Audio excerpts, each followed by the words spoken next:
Our seventh and our final topic is on the regional collaboration and education. Eau Claire's success often depends on collaboration with other entities from the county and neighboring Altoona to the school districts, CVTC, and UW Eau Claire. How would you work with other local governments and educational institutions to address the shared challenges like workforce training, childcare availability, or infrastructure planning to improve the overall quality of life and the business climate in the Eau Claire area? And Jeremy, we'll start with you. Thank you, Bob. Yeah, we are the largest city, in Northwest Wisconsin, so there's a lot of responsibility, a lot of great amenities that we have, and a lot of great opportunities for partnership and working together and as a region. I moved here from Stillwater, Minnesota, and that was, almost like part of that Twin Cities realm. And like, it's so nice in some ways to have, be kind of at the center of the action here in Eau Claire. I think that, the school district, is one group. I just want to maybe talk a little bit about some of the involvement I've had with all these different groups, because I think having the relationships is really helpful. So I've been on the school district's energy committee to help them, meet their clean energy goals and help students connect with sustainability. And I was on the Chippewa Valley Montessori Charter School Governance Board. And then in terms of county involvement, I've helped them set a 100% renewable energy goal to match the city's goal. And I also worked with the county and the town of Seymour and the city on like an infrastructure project, and that'll be underway in a couple of years, the McKinley Road bicycle and pedestrian trail.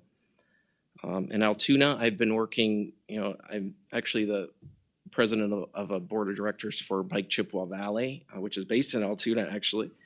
And we've worked with Visit Eau Claire on events in Altoona and Eau Claire, like Bike Week and the Chippewa Valley Bike Map. And so like just having those relationships and working together already is important for us to kind of move forward. And the issue of childcare, my partner is actually a childcare provider. She has a business out of her home, providing childcare. So it's like a very important issue to me to work on. Thanks, Scott. Thanks, Bob. You're probably tired of hearing me talk about collaboration being a value in our community, but I think it really is, and I think actually education is one area where we've been able to see that work.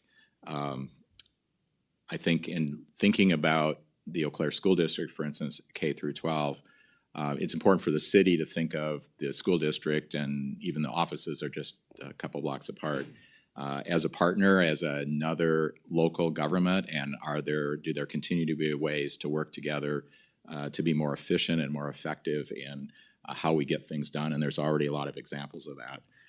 One of the things that has been a challenge, if you think about higher education, is we have somewhat of a growing population here, but with the overall decline in the number of high school graduates, how are our institutions of higher education like UW Eau Claire, even CVTC, going to be valued in the future? And we've really seen both of our local organizations really step up. CVTC has a great reputation in responding to the business community and making available education and the jobs that we need. And their efforts at dual credit for high schools so that students can come out of high school with credit. And then one of the issues that we worked on a lot at the Chamber was getting the state funding for the science building at UW Eau Claire, really resetting and working not only with its strengths in education and things like that, but becoming a leader in pre-med education and setting UW Eau Claire up to continue to be relevant in an environment where it's going to be tough to be relevant in higher ed. And even those things with CVTC and UW Eau Claire are helping solve some of our healthcare challenges, and not only training people for that, but being an innovator in rural healthcare and something that can actually continue to put Eau Claire on the map. Okay, and we have one, in the last few minutes here, I do have one follow-up question to this, and Scott, we'll start with you, how would you leverage the regional relationships to solve specific challenges facing the city today, such as supporting the workforce training you talked about, and something maybe we can talk a little bit more about is the expanding the child care access. Childcare is a challenging question because the business model is not working very well. And so there's been a lot of creativity going into, do you have public funding going into it? Are there ways you can squeeze costs out of it but still make sure the workers are paid well enough to want to work in that field, because that's one of the challenges. So there may be some creativity that can come to bear in helping childcare providers pull some of the cost out so that they can be affordable to parents, but also get people involved in that. And I think just the relationship between the city and education providers and its other communities, and saying we're on the same page, and when we work together, we're not going to try to squeeze every penny out of a negotiation, but we're going to come up with a win-win for everybody so that we can have a better community. Okay, Jeremy.